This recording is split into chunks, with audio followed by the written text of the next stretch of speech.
রমজান মাসের রোজা রেখে সময়কে অযথা নষ্ট না করে রমজান মাসের রোজার সময়গুলোকে মূল্যায়ন করে দোকানে পাটে চায়ের দোকানে বসে বসে সময় নষ্ট না করে আপনার দিনের 24টা ঘন্টার এই সময়কে একটা প্ল্যান মাফিক আপনি একটা রুটিন করেন যে আমার আজকে যেই রোজাগুলো চলে গেছে সামনে যে আরো সময়গুলো আছে এই সময়গুলোকে আমি প্ল্যান মাফিক করে আমার সময়গুলো আমি অতিবাহিত করব।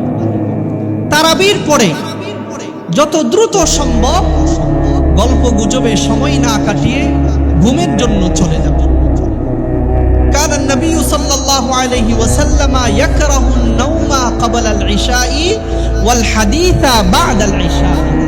রাসূল আকরাম সাল্লাল্লাহু আলাইহি ওয়াসাল্লাম রমজান মাসের এশারের নামাজের পূর্বে, শুধু এটা রমজানের জন্য না, রমজানের অন্যান্য রমজানের বাহিরেও এশারের নামাজের পূর্বে ঘুমানো এটাকে অপছন্দ করতেন।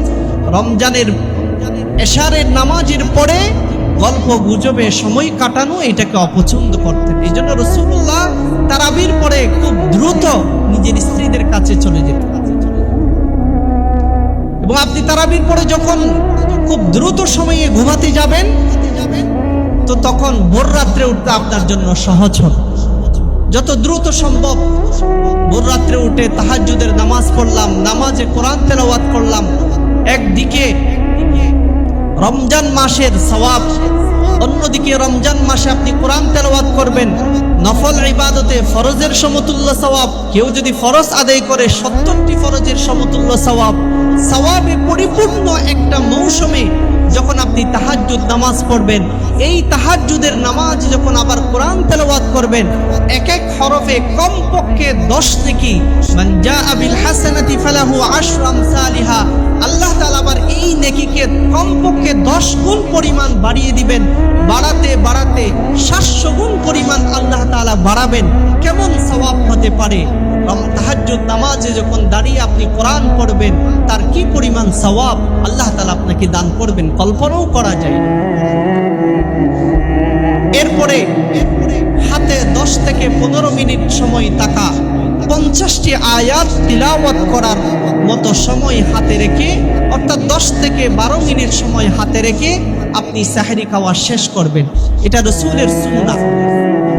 মাঝ রাতে অথবা শুরুর রাতে ভারী কিছু খেলেও অল্প সময় সাহরি গ্রহণ করবেন। তাসাহারু ফাইন্না ফিস সাহুরি বারাকা, সাহরি গ্রহণ করো কারণ এতে বারাকা রয়েছে। রাসূলের আরেকটি সুন্নাহ হলো সাহরি গ্রহণ করা।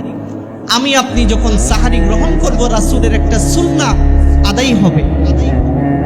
এজন্য সাহরি গ্রহণের পরে 10-12 মিনিট সময় থাকবে, এই সময়গুলোকে কান্নাকাটির সময়, আল্লাহ তাআলার কাছে রোনা জারি করে, আল্লাহর কাছে মোনাজাত করে, চোখের পানি ফেলে দিয়ে তাওবা করে, বেশি বেশি করে আল্লাহর কাছে কান্নাকাটি করবে।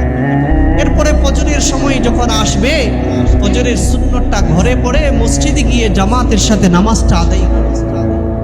আমাদের দেশের ম্যাক্সিমাম মানুষ ফজরের নামাজ পড়ে আমরা ঘুমাতে যাই, কিন্তু রাসূলের সুন্নাহ এমন ছিল না। বড় বড় আল্লাহর ওলিদের তাদের জীবনী পড়লে দেখা যায় তারা ফজরের নামাজ পড়ে জিকির আজকারের সময় কাটিয়ে ইশরাকের সময় পর্যন্ত সময় পার করে। ইশরাকের সময় পার করার পরে যখন ইশরাকের সময় হবে 2 রাকাত 4 রাকাত নামাজ পড়ে ঘুমের প্রয়োজন হলে এরপরে ঘুমাতে। রাসূল সাল্লাল্লাহু আলাইহি ওয়াসাল্লাম বলেন, কেউ যদি ইশরাকের সময় 2 রাকাত নামাজ আদায় করে তো আল্লাহ তাআলা এই 2 রাকাত নামাজের বদলায় তাকে পরিপূর্ণ মকবুল একটি উমরা এবং একটি হজের সওয়াব দান করবেন। সুবহান।